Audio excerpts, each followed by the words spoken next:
The pre-op nurse checked my IV one last time, while I stared at my phone. My brother Marcus's text glowed on the screen, each word a small betrayal I'd learned to expect. Can't miss the concert for your surgery. You'll be fine without me. Tickets were $300 each. I was scheduled for a partial thyroidectomy in 40 minutes.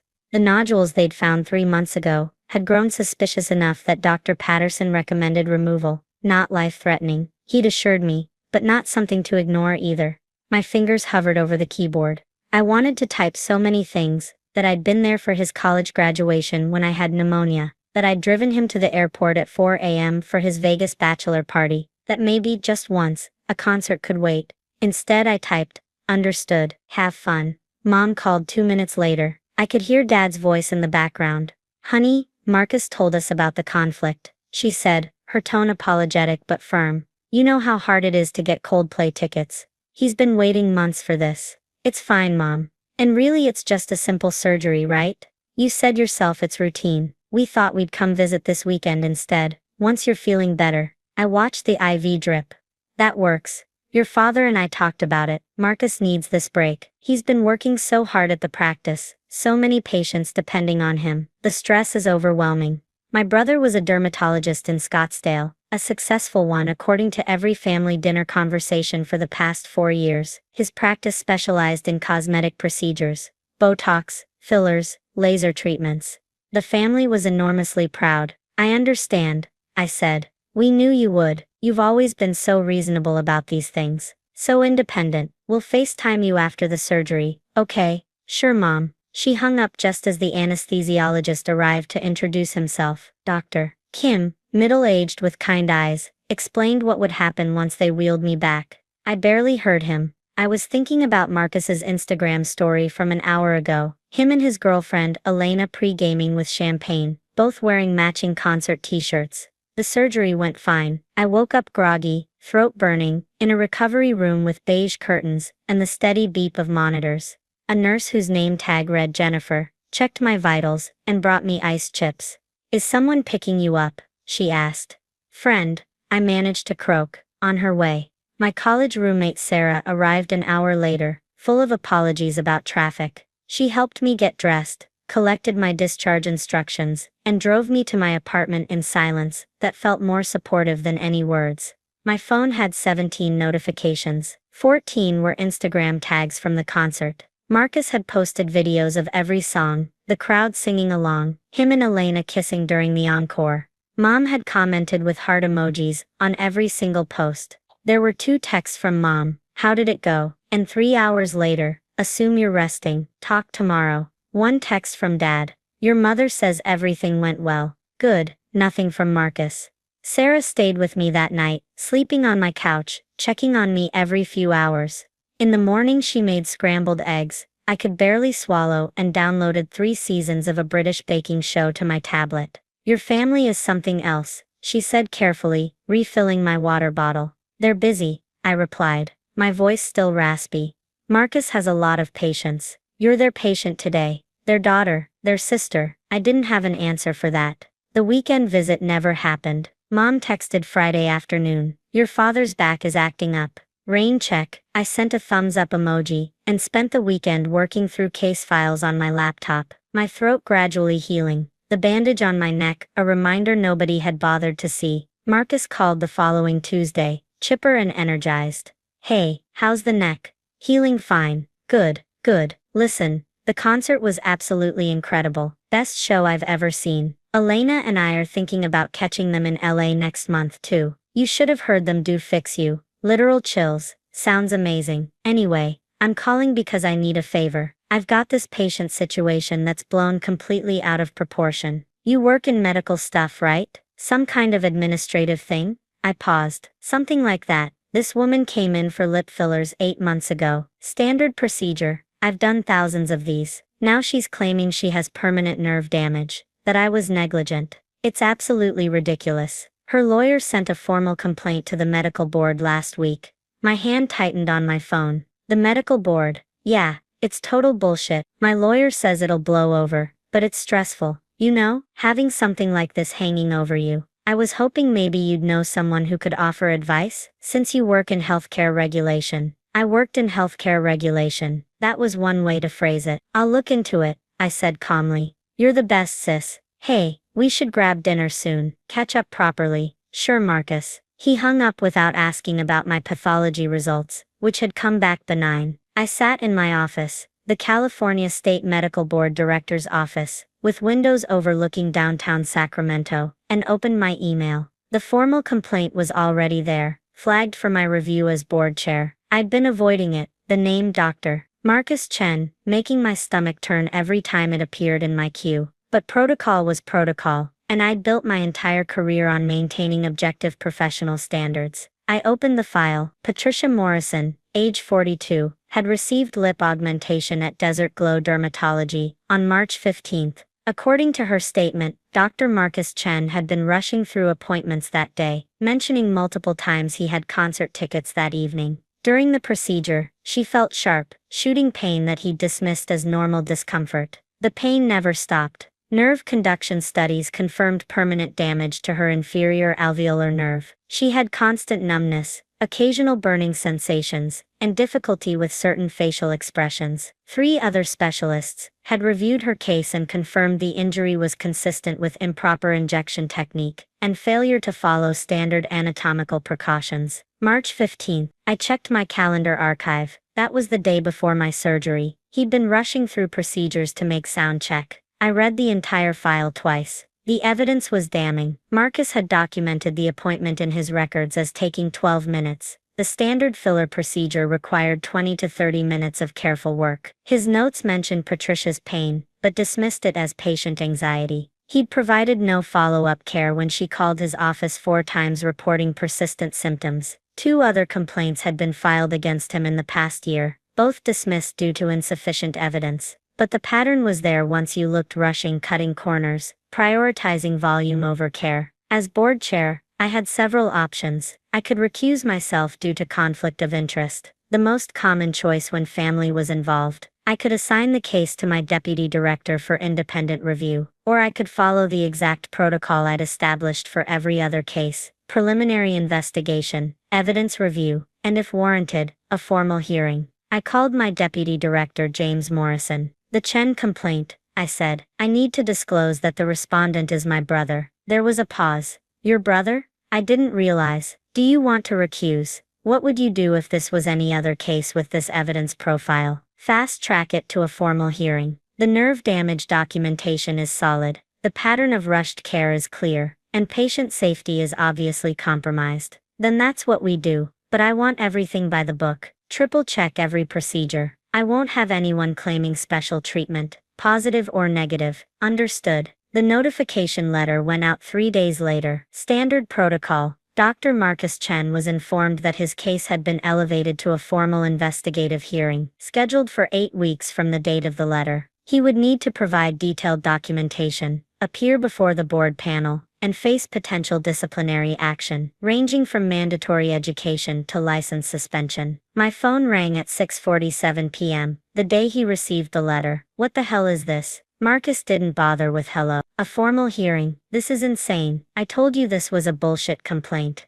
I can't discuss active cases, I said calmly. Can't discuss? Are you kidding me right now? I'm your brother, which is exactly why I can't discuss it. There are protocols, Marcus. Ethical walls. Ethical walls. Since when do you care about? Wait. His voice changed, sharpening with realization. What exactly is your job title? I'm the director of the California State Medical Board. Silence. Long enough that I checked if the call had dropped. You're what? I've been the director for 3 years. Before that, I was deputy director for 2 years. I started with the board 9 years ago as a senior investigator. But you, Mom said you did administrative work. Paperwork. She said you had some desk job in healthcare. I do administrative work. I administer the medical board that regulates every physician license in California. I could hear his breathing, heavy and sharp. And you're going after me. Your own brother. I'm not going after anyone. A patient filed a legitimate complaint with credible evidence of harm. The board is following standard investigative protocol.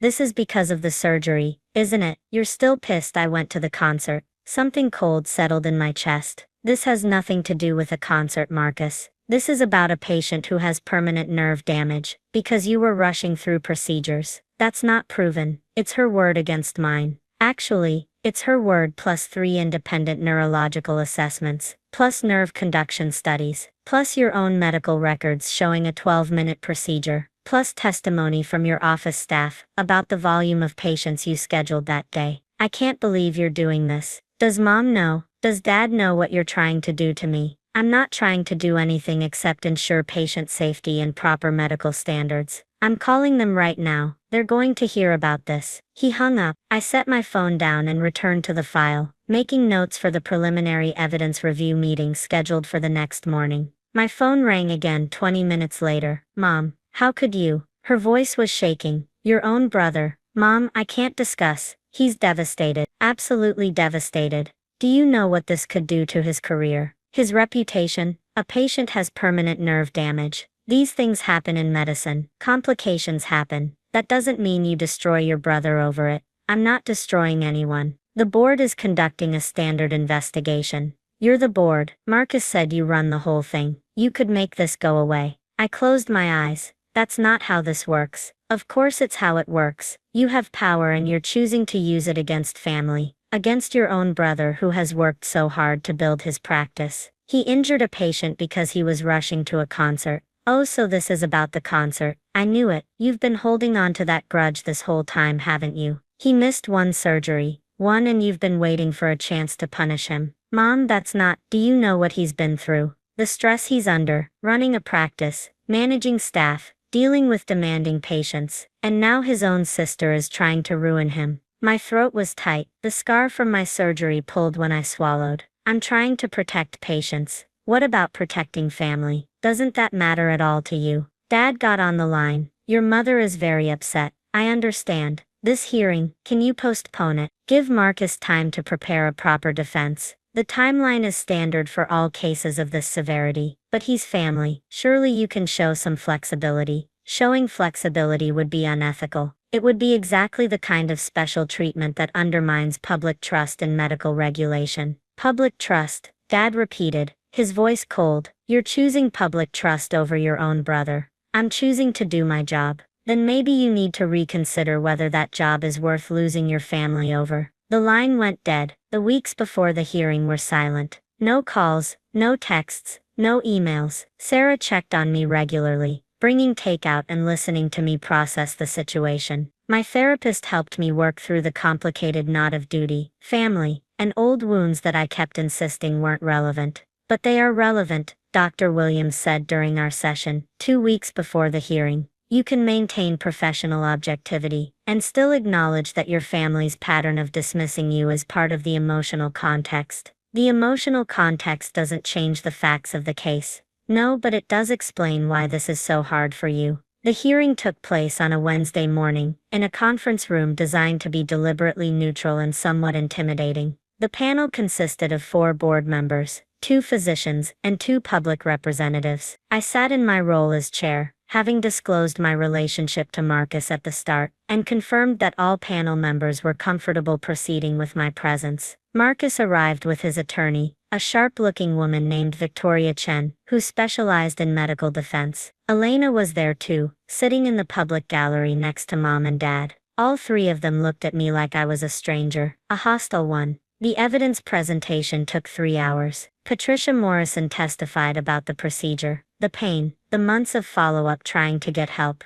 the permanent impact on her life. Her neurologist presented the medical findings. Marcus's office manager testified about the schedule that day, 37 patients, nearly triple his normal load. Marcus's defense was that complications happen, that he'd followed proper procedure, that the nerve damage could have occurred regardless of timing or technique. His expert witness, a dermatologist from Arizona, testified that the 12-minute timeline was aggressive, but not necessarily negligent. The board deliberated for 90 minutes. I didn't participate in the discussion, maintaining my role as procedural overseer only. When they returned, Dr. Patel, the senior physician on the panel, read the findings. The board finds that Dr. Marcus Chen failed to meet the standard of care expected of a licensed physician in California. Specifically, Dr. Chen demonstrated a pattern of prioritizing patient volume over patient safety, rushed a delicate procedure to accommodate personal plans, and failed to provide appropriate follow-up care when complications arose. The board orders a 6-month suspension of Dr. Chen's medical license, completion of a comprehensive course on patient safety and professional ethics, and 3 years of probationary status upon reinstatement. Additionally, Dr. Chen is required to make full restitution to Miss Morrison for medical expenses and damages. Marcus's face went white.